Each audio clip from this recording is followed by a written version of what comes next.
The images will come.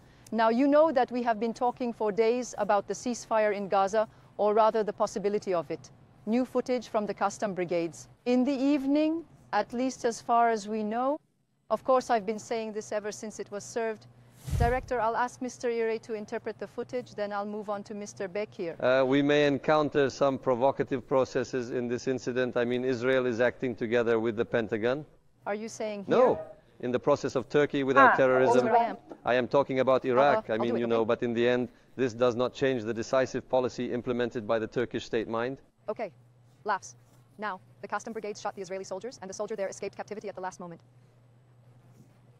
We are giving his image. Yasin 105? Han Yunus Hoxha. Yes? You understand the name of the weapon? What is it? The Yasin 105 rocket.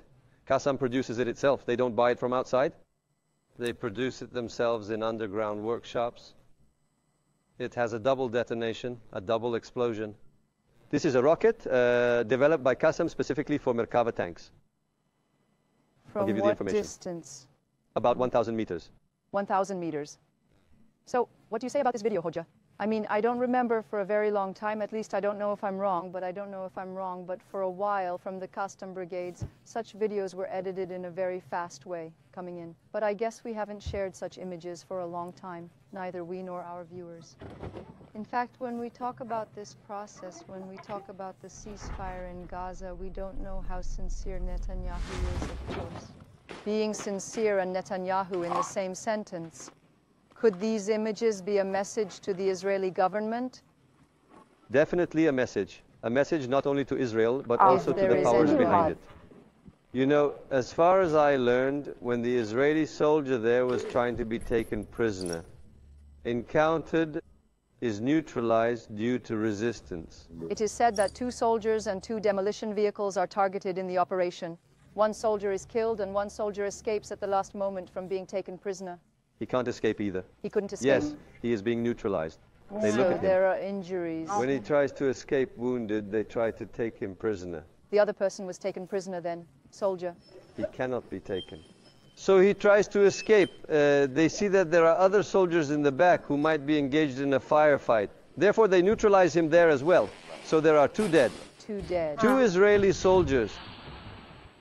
Of course, that was the first Dead. review of that. There is, of course, this here. You know, this image is also important in this way. I thought the Qassam brigades were finished. I thought Hamas was destroyed. I thought they had leveled Gaza and occupied it. They annexed it. So therefore, it's not that easy.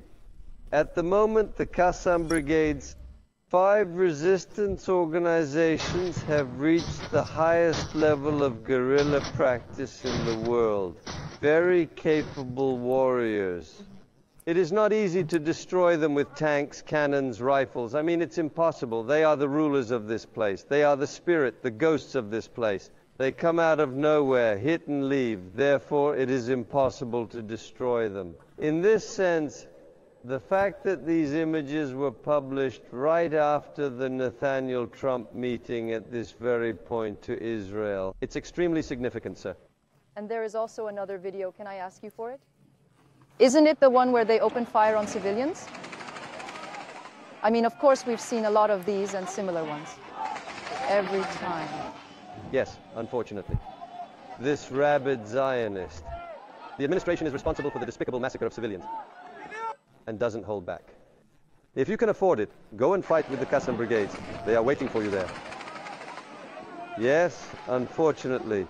This genocide, watching these images, the last points, the last stages. Are we to conclude that we should not have faith in a ceasefire? I mean, there is talk of a ceasefire, but it will never come to an end. Last week, Ms. Sumay and I were in this program, and the full thing was published. The U.S. last week was on Thursday. Yes, here is what the U.S. has offered Hamas. Hamas will accept. I told you, Israel is silent. And I said that it is very unlikely that Hamas will accept under the terms of this agreement. As a matter of fact, this is what happened. In other words, under the name of the agreement, the forced displacement of the Palestinian people, the annexation of Gaza by Israel, very, how shall we say, nefarious intentions are unfortunately trying to be imposed. But look at a handful of Qassams. They refuse to accept this and continue to heroically resist to write history. In fact, in Netanyahu's latest statement last night, there is a sentence like this: if Hamas is not disbanded in the 60-day ceasefire, we will go back to war. Trump and I agreed on the Gaza region and beyond. So there is no effort to end it anyway. By the way, having said that, there was also a statement from Hamas. In fact, they point out that Israeli Prime Minister Netanyahu has informed the families of prisoners that a comprehensive agreement is impossible. So they are saying that this shows the bad faith of the war criminal Netanyahu, that there should be no hope for an agreement. Hamas says that such information was given to the families of prisoners. Let me reserve your comment on this, and then I will move on to Mr. Bakir. Yes, so here we are talking about the July 26th, 2024, a continuation of the meeting between Netanyahu and Donald Trump. But let me tell you, my opinion is that Donald Trump didn't actually want to have this meeting. The first meeting was held, then the second meeting was held, and it was closed to the press. We said it would be closed to the press even before Netanyahu left, because there is a negotiation. This is not a deal between Netanyahu and Trump, but between the globalists and the nationalists. So Donald Trump is leaving here, at least ostensibly, with a peace and more power and more time here. Does not want to lose. America is in a geopolitical contraction because Donald Trump is now the president. But in the end, the global mind and the Zionist administration want to continue. They want to continue the war. Iran also wants to continue the war. Look, Iran will be on the agenda again in the coming days. There are preparations for it. There are some developments, especially in the south, in the Gulf, south of the Strait of Hormuz. This is a bargain. You have actually answered the question of what happened in this bargain. I mean, Netanyahu will continue. This is the picture we see. But of course, Netanyahu is getting himself into trouble. Because look what we have just seen in the footage. They were going to recapture the Azabi Israeli soldier, that is, as a prisoner of war. Now Hamas has such a capability. I mean, they can release their prisoners, but they can also release new prisoners. And I'm telling you, when they try to take prisoners from Hamas, they may give new prisoners. This struggle is now, it looks like it's going to pick up where it left off, sir. As long as the administration does not recognize the freedom, independence, and existence of the people here, this war will continue. Well, thank you very much, sir. Don't keep us waiting any longer. Thank you very much. Let's start with the images first, and now we will bring those images to the center. What would you say about the footage? On the other hand, of course, I would like to listen to this ceasefire process from you and get your comments. Please come in. Mr. Mayor, for a long time, the Qassam brigades did not release this kind of footage. And since the beginning of the war, after October 7th, when we look at the process, the Qassam brigades had really inflicted great damage on Israel in the early stages of the operation. Again, at this point, if you ask what Israel has done in the last 2 years, it really couldn't do anything other than that civilian massacre, genocide. In other words, it could not militarily harm Hamas. More precisely, it could not inflict the damage it wanted. If you remember, what was Netanyahu saying after October 7th? He said, I will take my prisoners. He was saying, I will defeat Hamas and militarily I will take over Gaza. But here we are. Their cooperation has not been achieved, and this is for the last 2 years. Moreover, unfortunately, there is an ongoing massacre, and we see ceasefires being made and broken all the time. What we mean by ceasefires is, of course, the Hamas administration, the Qassam brigades. So when we look at the Palestinian resistance, yes, in terms of ceasefires, they are willing for a permanent ceasefire, and they are approaching it in good faith. But at this point, look at how many ceasefires have been made so far, Ms. Soumeye. Who broke them all? Who broke them all in the first place? The Israeli administration broke it. Netanyahu broke it. At the point we are at now, Hamas has 50. There are said to be hostages. We know that about 25 of them are alive and 25 of them are dead. Israel has announced that 30 people are dead.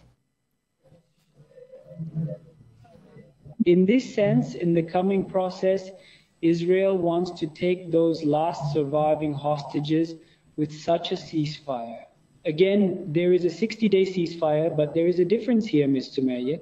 How? Netanyahu is the one who wants a ceasefire a little bit more this time. Normally, a ceasefire is always imposed by the United States of America or the international public opinion. Israel was always trying to be imposed on Israel at some point. So while Israel continued its massacres, of course, the international public opinion remained silent. I mean, at some point, only in the West and in Istanbul, voices were raised, but of course these were not enough to stop it. But at the end of the day, at some point, there were times when Israel was told enough is enough, stop a little bit.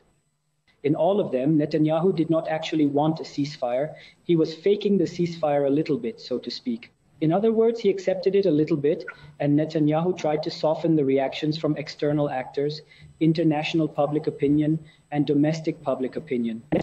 And then, as we said, 10 days later, 20 days later, he would start the war again. That's what I'm trying to say at this point, Ms. Soumaya. Netanyahu may say that he wants this ceasefire a little bit more this time. I am also saying By the way, this. it was a news report on Channel 13 television. Netanyahu was asked a question like this. He was asked why you didn't have a comprehensive agreement from the beginning. He claimed that this was not possible from the beginning. Because from the beginning, Ms. Soumaya was constantly playing with time, constantly stopping and starting. I mean, the Binatos would stop, then continue, soften the reactions, then increase their attacks again, and so on. She saw a Netanyahu who was constantly stalling the international public opinion and stalling the reactions of his own domestic public opinion. But this time, Netanyahu wants a bit more ceasefire. The reason for this is that Netanyahu needs a 60-day period of relief and breathing space.